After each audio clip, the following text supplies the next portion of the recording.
ಶುಭೋದಯ coffee with ನ್ಯೂಸ್ಗೆ ಸ್ವಾಗತ. ನಾನು ಸಂತೋಷ್ ರಾಠೋಡ್. ಇಂದಿನ ದಿನಪತ್ರಿಕೆಗಳಲ್ಲಿ ಬಂದಿರುವಂತಹ ಪ್ರಮುಖ ಸುದ್ದಿಗಳನ್ನು ಒಂದೊಂದಾಗಿ ನೋಡ್ತಾ ಹೋಗೋಣ. ಅದಕ್ಕೂ ಮುನ್ನ ಹೆಡ್ಲೈನ್ಸ್.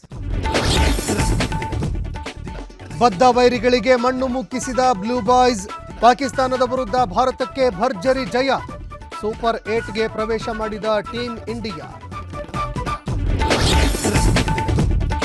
ಆರ್ಎಸ್ಎಸ್ ದೆವ್ವವಾದ್ರೆ ಬಿಜೆಪಿ ಅದರ ನೆರಳಿನ ಬದಲು ದೆವ್ವದ ಜೊತೆ ಗುದ್ದಾಡಿ ಗ್ರಾಮೀಣಾಭಿವೃದ್ಧಿ ಸಚಿವ ಪ್ರಿಯಾಂಕ್ ಖರ್ಗೆ ಆಕ್ರೋಶ.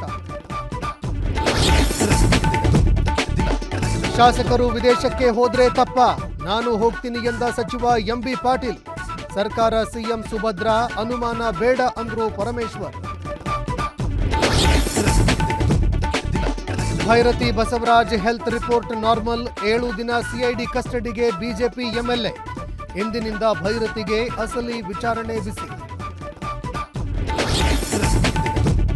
2047ಕ್ಕೆ ವಿಕಸಿತ ಭಾರತ ನಿರ್ಮಾಣ ಗುರಿ. ಅದಕ್ಕೆಂದೇ ಜನಪ್ರಿಯ ಘೋಷಣೆ ಕೈಬಿಟ್ಟೆ. ಸಂದರ್ಶನದಲ್ಲಿ ಬಜೆಟ್ ಬಗ್ಗೆ ಮೋದಿ ಬಿಚ್ಚು ನುಡಿ.